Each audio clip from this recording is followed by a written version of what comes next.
Oh look, another Pro product that is lacking in features and it's $700. Well, that's just unprofessional, and I got a feeling it only gets worse from here. For $700, you mean to tell me this cheap ass multi-billion-dollar company couldn't even include a stand with their $700 gaming console? Even the PS5, not the PS5 Pro, did a better job with this, because these companies of course only know how to bastardize adjectives like pro to the point where they're nothing more than soulless marketing lingo. But at least you get two horizontal stand feet with your PS5 compared to the nothing you get with your PS5 Pro. But here's a solution. If you're interested in the vertical stand, just grab the third-party variant. It's half the cost of the official one. It's almost identical, and I guess that's the path all good consumers take, where they pay a surcharge on top of an expensive product with Pro in its name for missing features and accessories the cheap ass company that made the product could have included with the product. Oh yeah, and this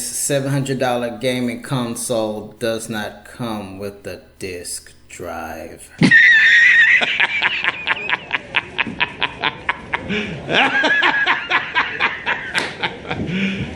You serious? Hey guys, I get it. The meat and potatoes of the PS5 Pro is the big three here. A larger GPU, advanced ray tracing, and AI-driven upscaling through PlayStation Spectral Super Resolution. And all it boils down to, ladies and gentlemen, is them bridging the gap or getting rid of the gap entirely between graphical fidelity, I haven't heard that one in a while, and performance in your PS5 experience. But what the hell is this? I thought all Sony fans were pixel peepers. Either way, it boils down to if you really believe that a professional system that's lacking because it can't even come with the fucking stand, and more importantly a disk drive, is worth these gains. I can appreciate the ambition, but when you consider other things that matter, it really does feel like the play has limits, but the price doesn't. I think it's ultimately a hardware refresh that's overpriced for what it calls itself offering. Aside from the soulless Pro marketing lingo, this is a $700 machine without a disk drive. It doesn't matter, it's not the end of the world. While that can be argued about anything, if it's not a big deal, why doesn't your cheap ass precious corporation include the damn thing with the product? Hold on, regardless of any of that, your average consumer is part of the problem, because they're nothing more than corporate NPCs that will lap up anything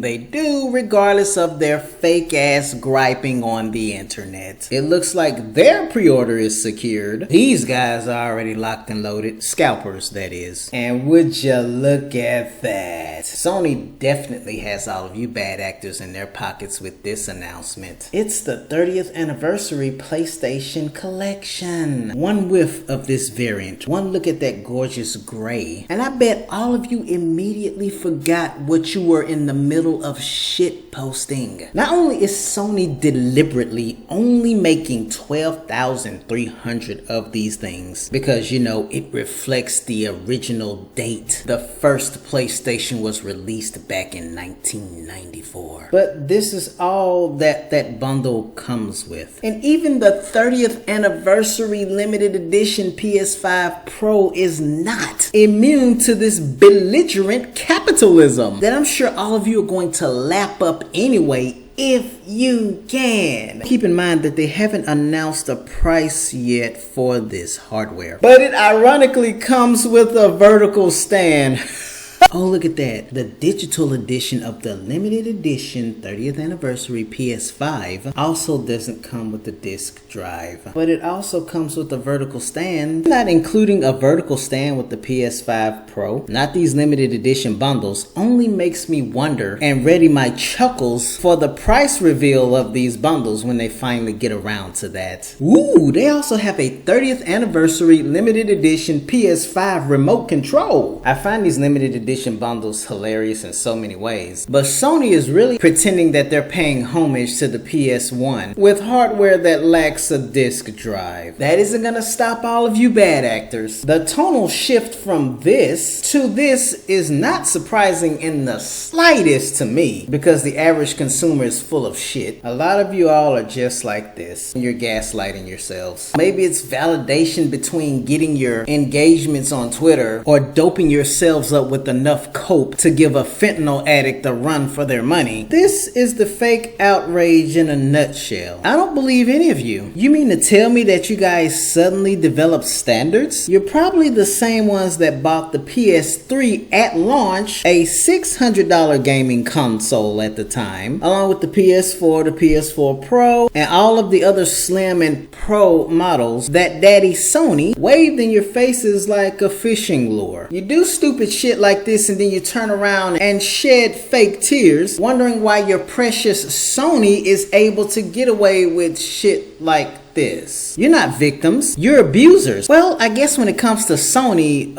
pony? It's a tale as old as time. It's consumerism at its finest. Your average consumer has the standards of a dung beetle, and you not only think you sound so cool, but you think that you're getting some kind of validation, pretending to bash your heads on your keyboard over something you pretend you're upset at and fed up with, but in reality, this is all of you. Regardless of the true gains in graphical fidelity and performance, you all will continue to be tools. This is why these companies do what they do to you, and that's also why they get away with it. Just watch a year or so from now, when you're done creaming yourselves, whether you just missed that opportunity to be the 12,299th pre-order or scalper to get one of those limited edition 30th anniversary PS5 Pro bundles, or whether you cracked and showed your true colors and bought a disk drive for your PS5 Pro after talking so much shit on the internet, Sony is going to finally announce the PS6. A few years from that, they're gonna announce the PS6 Slim. Well, you get the idea. And absolutely nothing will change about your slave-minded, simple-minded, and subservient existence and the dedication to these companies that continue to laugh all the way to the bank and at you.